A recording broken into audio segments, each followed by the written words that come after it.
Je m'appelle Jean-Paul Schildelols, je suis directeur de street depuis 20 ans et j'habite à Yverdon.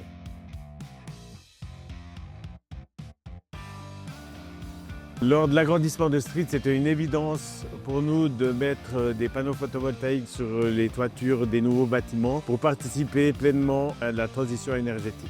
Alors, il faut savoir qu'il y a 10 ans, lorsqu'on a fait cette installation, c'était la plus grande installation photovoltaïque d'Yverdon-les-Bains. Aujourd'hui, on a été dépassé, il y en a des plus grandes, mais à l'époque, c'était déjà assez audacieux d'installer 4000 m² de panneaux photovoltaïques.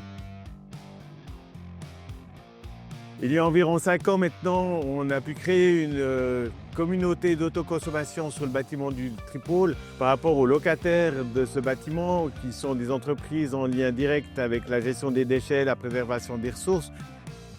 Chez Ecomanif, notre métier, c'est de louer et laver de la vaisselle réutilisable pour l'événementiel, le fameux gobelet de bière consigné à 2 francs. Sa finalité, c'est de diminuer les volumes de déchets. On lave 11 millions de pièces de vaisselle par année, que ce soit des gobelets, des couverts, des assiettes, peu importe. Ça permet d'économiser l'équivalent de 100 tonnes de déchets qui n'ont pas dû être produits grâce à l'économie circulaire. L'avantage de l'énergie photovoltaïque en autoconsommation, c'est qu'évidemment, elle est concurrentielle en termes de prix parce qu'il n'y a pas le transport de cette énergie. C'est ce qui se passe ici au Tripôle. C'est d'ailleurs un endroit assez formidable parce qu'il réunit une multitude d'acteurs de l'économie circulaire, ce qui nous permet d'avoir de belles synergies entre nous tous. Notre centrale photovoltaïque prend tout son sens aujourd'hui, 10 ans après. Elle nous permet de produire de l'électricité pour les différentes entreprises du Tripôle qui fonctionnent principalement en été, au moment où on produit le plus d'électricité.